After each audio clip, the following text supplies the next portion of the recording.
Director of Press Communications for the Trump 2020 campaign, Chuck Rocha, former senior advisor for the Bernie Sanders 2016 and 2020 presidential campaigns, and Chris Whipple, author of Uncharted: How Trump Beat Biden, Harris, and the Odds in the Wildest Campaign in History.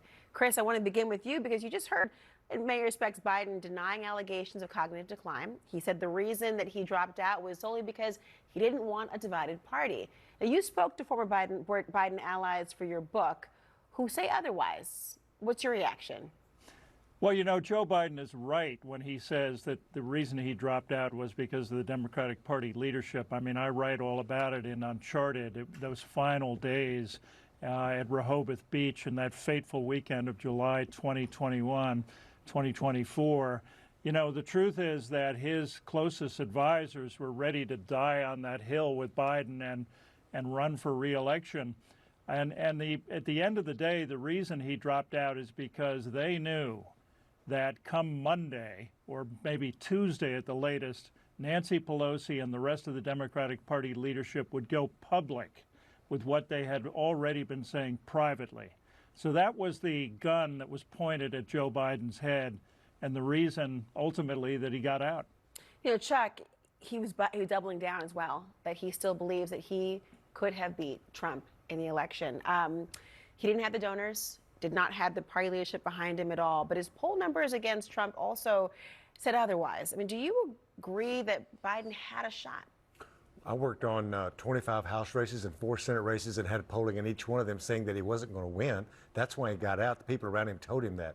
But him relitigating this so quickly after he got his butt whooped is not good for none of us trying to turn the page and rebrand the party. It, by the way? I think he's doing it because there's fixed to be a whole bunch of books coming out saying that there was a whole bunch of people trying to cover up that he wasn't ready to run. And folks that are like, well, Kamala Harris only had 100 days. I get all that. I've run campaigns for 35 years. Look, the Bidens are gone.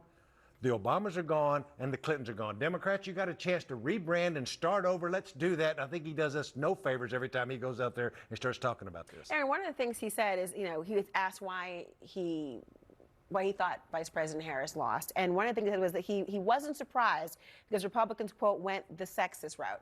What's your impression of that? I think that's a deeply offensive comment and one that's completely out of line with the reality of how the votes shifted in this country. Yes, more men moved towards Donald Trump, but he picked up demographics across the board, including growing with black men, because not only did Joe Biden say that it was sexist, but he also claimed that it was racist that she wasn't elected here in the United States. Joe Biden, I think, is doing great work for the Democratic Party. Keep reminding the American people of his failures. Keep trotting him out. He's trying to rewrite the history of his failures the same way a lot of these reporters are out here writing these books now, trying to say that they didn't know at the time what everybody saw with their own eyes. Joe Biden was in decline. For him to say, like, I had a bad night, no, you were like that all of the time. And now everybody's trying to rewrite their own history to cover for the failures of a man that should not have been president. Of course, Democrats and Republicans rewrite a whole lot of history. But let me ask you on this, Chuck, when you look at this, do you think that Biden is accurate when he points to sexism or racism for why she lost? There's a lot of reasons why she lost. Most of it was that she didn't have a message that resonated with the American people. It's pretty easy. You can sugarcoat this all you want to. And even to my Democratic friends, the thing that worries me the most is not Joe Biden. Joe Biden's going to go away. He's going to retire. He's going to be down at the beach like he loves riding his bicycle. What I worry about is his consultants and folks around him. They're not going away. Today, his consultants that work for him and Kamala Harris are running every major Democratic Senate race and governor's race in the country, and they'll run the same playbook they ought to. Listen to me, Democrats. We have to get back to talking to working people like I was, the reason I joined this party if we're going to have any success. You know, Chris, Biden was asked about his relationship with President Obama. He didn't really answer the question. What does that signal to you?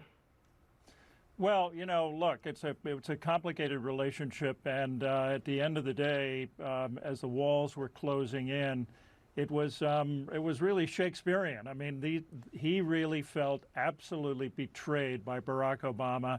I never forgave him, of course, for putting his thumb on the scale for Hillary Clinton in 2016.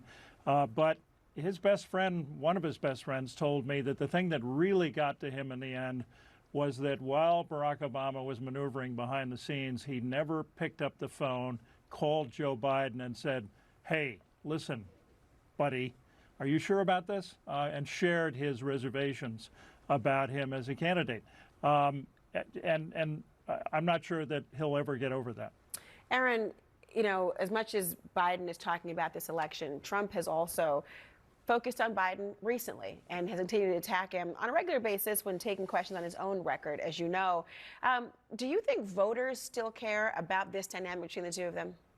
They will care to the point that Democrats don't have a leader of their party right now. So it is whoever is making the most noise in the Democrat Party. Today, that is Joe Biden. He went on The View and did an interview. He went on BBC. He keeps making himself the talking point of the Democratic Party. So every time, yeah, voters are going to have to see that contrast because he's the one leading the party right now. If it's Nancy Pelosi or AOC or Bernie Sanders or anybody else, right now there is a leadership vacuum in the Democrat Party. So those contrast points, every time Joe Biden puts himself out there, absolutely, totally fair to do, because right now that's the face of the Democrat Party. Is there any way that Democrats could seize on the contrast between Biden and Trump? They are very different figures. Look, as a consultant, you want to seize on what's happening in Congress, what's happening every day.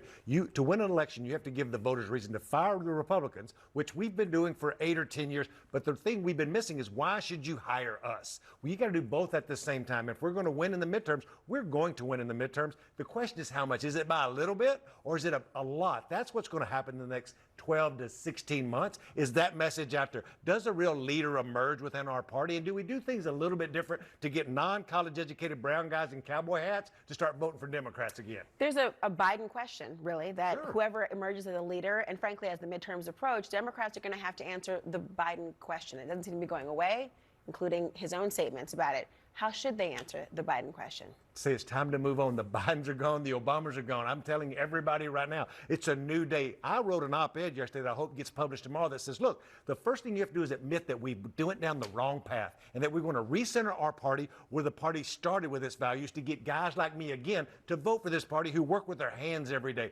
Regular folks are hungry. They're aggravated with the Republicans right now because there's a lot of uncertainty, but they want somebody to say, I'm with you and I will help you. Everyone, thank you so much.